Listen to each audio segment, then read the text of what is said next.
Hello everyone, my name is Rosa Diaz.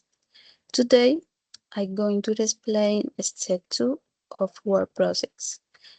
The collaborative educational workshop.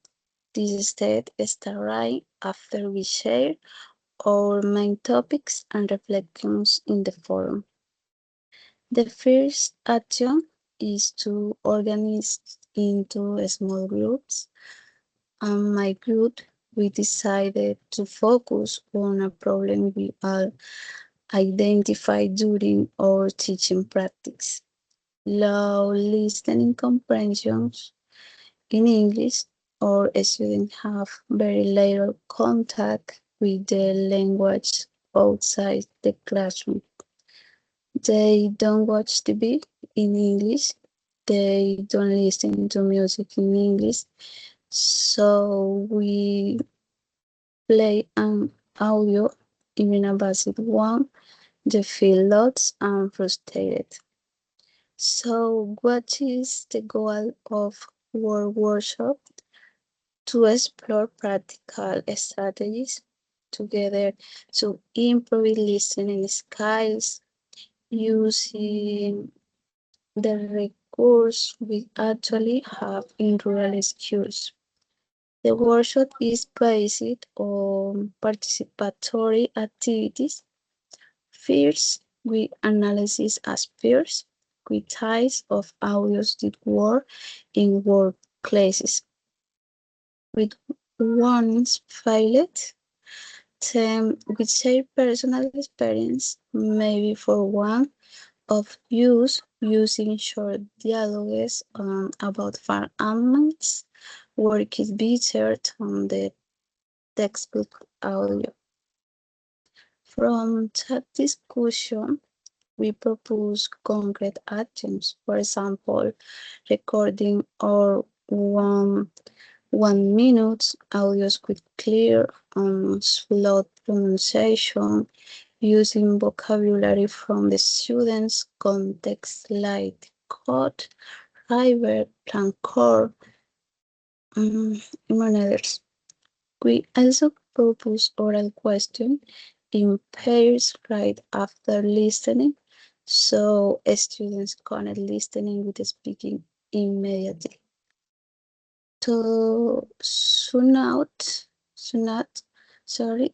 this step movies was from just identifying a problem to building real solutions as a team.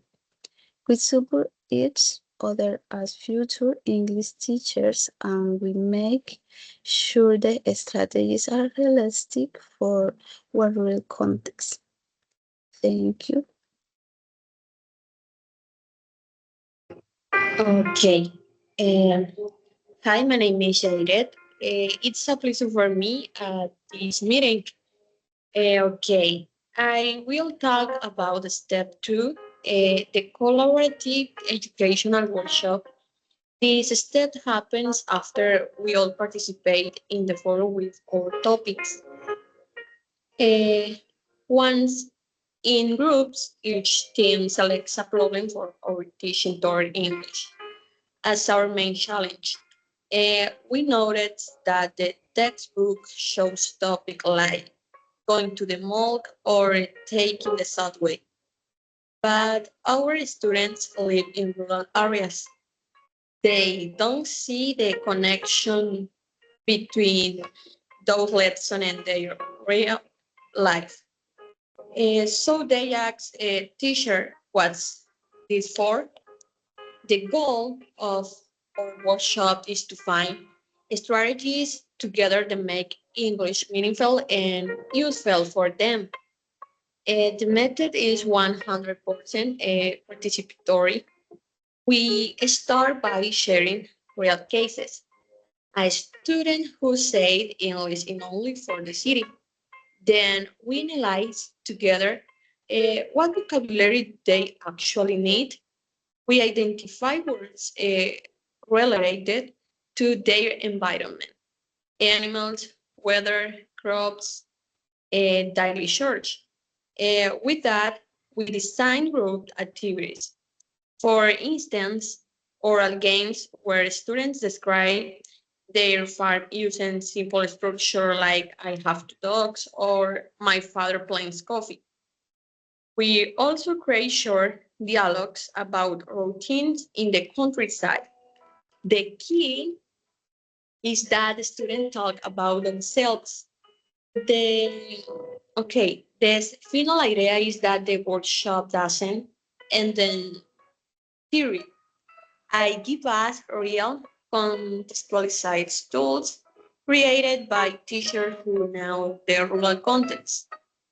So English becomes a language for their lives, not just a grammar subject. Okay, thank you very much.